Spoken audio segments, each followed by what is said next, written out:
President Trump welcoming Saudi Arabian Crown Prince Mohammed bin Salman back to the White House tonight. A dinner in his honor will begin shortly.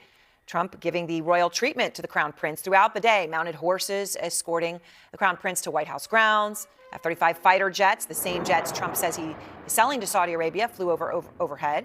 Trump even showing MBS his many White House renovations, the Presidential Walk of Fame, the one he was showing.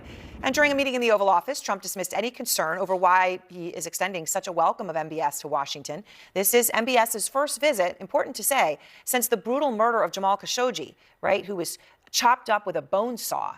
A Saudi journalist and American legal resident. He was dismembered in 2018. Dismembered, chopped up with a bone saw in a Saudi consulate in Turkey. A murder that the CIA assessed that the Crown Prince likely approved in advance. Trump denying any wrongdoing on MBS's behalf, though, saying today that, quote, things happen. You're mentioning somebody that was extremely controversial. A lot of people didn't like that gentleman that you're talking about. Whether you like him or didn't like him, things happen, but he knew nothing about it. Again, the CIA assessed that MBS not only knew about Khashoggi's murder, but likely approved it in advance. And being a controversial figure, of course, does not lead you to things happen, being chopped up by a bone saw, just to say the obvious. But Trump escalated the flattery by praising the Crown Prince's human rights record. Now, put aside the bone saw. The human rights record in Saudi Arabia, well, they execute more people per year than almost any country on earth except for Iran and China. And the State Department has highlighted credible reports of torture, repression, and unlawful killings inside Saudi Arabia. I'm very proud of the job he's done. What he's done is incredible in terms of human rights and everything else. I mean, to actually bring up human rights in that context, why would Trump offer such demonstrably false praise for Saudi Arabia's future ruler? Plenty of things you could say about him, but he had to go there. Why? Perhaps it's about money. Out front now, Dan Alexander, a senior editor at Forbes, who's done extensive reporting on Trump's financial ties to Saudi Arabia. Dan, Trump says his family has done very little business with the Kingdom of Saudi Arabia, and you say that's false. Yeah, it's not true at all. I mean, look, Saudi Arabia has its tentacles in various parts of the Trump organization right now. So first of all, if you look at the real estate licensing empire that he's built overseas, the main growth engine behind that right now is a Saudi firm.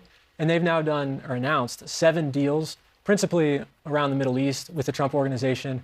And then it also extends into his golf business. So his golf business, has collected roughly $6 million from LIV Golf, which is backed by the Saudi government. Now, that's not a massive amount of money for Trump, but what it also did is it brought back relevance to Trump's golf properties, which had lost the PGA Tour, lost the Royal Ancient, which oversees the British Open, after January 6th. LIV Golf and the Saudis behind it helped bring professional golf back to Trump's properties, adding that prestige that he's always looked for.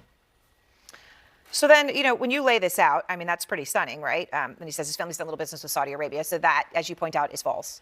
Trump then claims that, well, he doesn't have anything to do with his family business. And I know you and I have talked about this over many years. It wasn't true in the last administration. Is it true now? No, it's total nonsense. I mean, look, if you own the business, you got something to do with the family business. I mean, a lot of people who are in their late 70s who discover other passions in life decide that they want to delegate the day-to-day responsibilities to their kids. That's what Donald Trump has done. But he discloses in federal filings the structure of his business empire. And we can see in those that he still owns these assets. Of the licensing deals that I was referencing earlier in Saudi Arabia, his family members own 20% of those deals. Donald Trump still owns 80%. There's one of the deals in which the family doesn't have any cut at all, and Donald Trump still owns 100%. Of course, he still has a lot to do with the family business. Those are stunning numbers. Today, in fact, the Trump organization, or yesterday, sorry, Dan, said they're building a hotel in the Maldives, those beautiful islands in the Indian Ocean, with the help of a major Saudi Arabian real estate developer called Saudi DAR Global. How important is that to Trump? DAR Global is essential for Trump. That's the real engine behind a lot of his growth in the Middle East and now extending into other parts of the world. One interesting part of this, too, is that they announced as part of that deal that they're planning to tokenize this real estate. If you look at how Donald Trump has made his money over the last few years, a lot of it isn't necessarily from creating super profitable companies or new companies. It's from finding new people who will buy his stuff, much of which loses money. So this happened with the Trump Media and Technology Group, the parent company to Truth Social. It happened with World Liberty Financial's tokens, and it happened with the meme coin. Many of those assets have gone down since Trump sold them, but nonetheless, he's gotten away with a ton of money from them. If he can figure out how to apply that same logic to real estate assets, basically creating a lot of buzz around it, getting his supporters, getting foreign investors excited about this stuff, it could mean that the valuations of his real estate businesses shoot up to the moon, and that could get Trump a ton of money. Dan, thank you very much for your incredible reporting on this over, Dan's done this for so many years, Abel. That's why you can just come out and lay it all down like that. Thank you.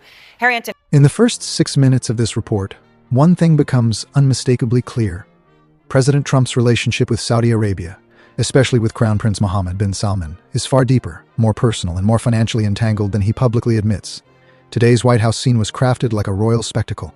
Mounted horses, F-35 jets soaring overhead, and a full red carpet welcome for MBS, his first visit back to Washington since the brutal murder of journalist Jamal Khashoggi, a killing the CIA says MBS likely approved. Yet Trump dismisses it as things happen, even praising Saudi Arabia's human rights record despite global reports of torture, repression, and record-high executions. So why the extreme flattery? Forbes editor Dan Alexander lays it out clearly. Money? Linked companies have the crucial growth engine for the Trump Organization. 7 real estate licensing deals linked to Saudi investors, millions flowing into Trump's golf properties from Saudi-backed LIV Golf, a Maldives luxury project backed by Saudi DAR Global and business structures showing Trump still owns 80 to 100% of these ventures. Trump insists he has nothing to do with his family business, but federal filings prove otherwise. Meanwhile, Americans strongly distrust Saudi Arabia. But 24 years of negative approval ratings worse than Russia. And yet Saudi Arabia is the first stop Trump chose in both of his presidencies. Worse than Russia's contrast. Is U.S. foreign policy being led by national interest? Or by Trump's business interest? Trump continues to elevate MBS globally. The gap between American opinion and Trump's personal loyalty grows wider, and the financial incentives behind that loyalty become harder to ignore. If you found this breakdown useful, hit that like button, subscribe to the channel, and drop your thoughts below. Your support helps these investigations reach more people.